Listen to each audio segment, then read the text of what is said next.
বাজারে সরবরাহ কম থাকলেও ঈদের পর সিলেটে কমেছে সবজির দাম। এতে স্বস্তি প্রকাশ করছেন ক্রেতারা। দরদাম জানাতে সিলেট নগরীর সোবহানীঘাট এলাকার পাইকারি কাঁচা বাজার থেকে যুক্ত হয়েছেন রাকিবুল রাফি। রাফি জানাবেন যে বাজারে যে সবজির দাম কমে গেছে, কোন কোন সবজিতে কত টাকা পর্যন্ত কমেছে এবং এই সরবরাহ কম এর কারণটা আসলে কি?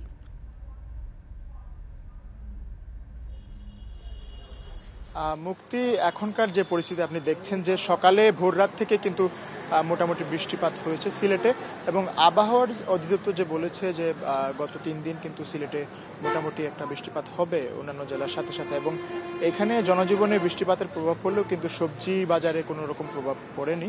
এবং আমি বর্তমানে দাঁড়িয়ে আছি সিলেট নগরীর সোবহানীঘাট এলাকার কাঁচা বাজারে। এখানে পাইকারি তো সকাল থেকে কিন্তু ব্যাপারী যারা আছেন, পাইকারি আড়তদার যারা আছেন, তারা মোটামুটি এখানে এই যে সবজিগুলো আছে সেগুলো সাজিয়ে রেখেছেন, এবং বলা চলে যে এবারে যে ক্রেতা চাহিদা বা ক্রেতা সমাগম সেখানে খুব কমই দেখা গিয়েছে বাজারে। এবং ব্যাপারী যারা আছেন, পাইকার আড়তদার যারা আছেন, পাইকারি বিক্রেতা যারা আছেন, তারা বলছেন যে এবারের যে সবজির যে দাম সেটা কিন্তু নিম্নমুখী আছে অন্যান্য সময়ের থেকে, এবং ঈদ এবং বৈশাখের পরে যে বিরতি আছে সেই বিরতিতে কিন্তু এখনও ক্রেতারা নগরীতে ফেরেননি, এবং যারা ব্যাপারী আছে, আড়তদাররা আছে, তারাও কিন্তু ফেরেনি, এবং সবজির সরবরাহ যেটা আছে সেটা এখনও নিয়ন্ত্রণে আছে। এবং বিক্রেতারা বলছেন যে সবজির সরবরাহ মোটামুটি ঈদ এবং বৈশাখ পরে ঠিক ভালো আছে, তবে দামের যে বিষয়টা আছে তারা বলছেন যে দামটা এখন অনেকটাই কম, কারণ এই ঈদ এবং বৈশাখের পরে যে নিম্নমুখী দামটা ছিল সেটা আর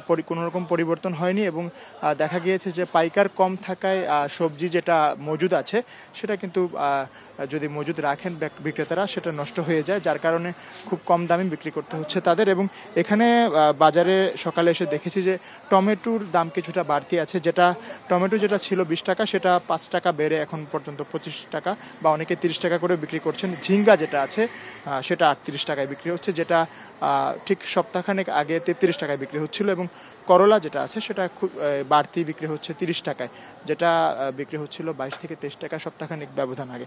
এবং আমরা অন্যান্য যে সবজি আছে সেগুলোর দাম সম্পর্কে জেনেছি যে শসা বিক্রি হচ্ছে 20 টাকা কমে 15 টাকা, এবং মরিচ বিক্রি হচ্ছে 40 টাকা, আলু বিক্রি হচ্ছে 24, গাজর 32, বেগুন 50 টাকা। তো মোটামুটি বলা চলে যে কয়েকটি সবজি ছাড়া কিন্তু মোটামুটি সবগুলো সবজির দাম নিয়ন্ত্রণে আছে, এবং ভোক্তা পর্যায়ে যারা আছেন তারা সন্তুষ্টি প্রকাশ করছেন। তো বলা চলে যে এই যে মৌসুমটা আছে এই মৌসুম পরে কিন্তু দাম বৃদ্ধি পাবে বলে বিক্রেতারা জানিয়েছেন। তো এই ছিল আমার কাছে সোবহানীঘাট এলাকার কাঁচা বাজার থেকে সর্বশেষ মুক্তি। সবজির দরদাম জানাতে সিলেট থেকে যুক্ত ছিলেন সহকর্মী রাকিবুল রাফি।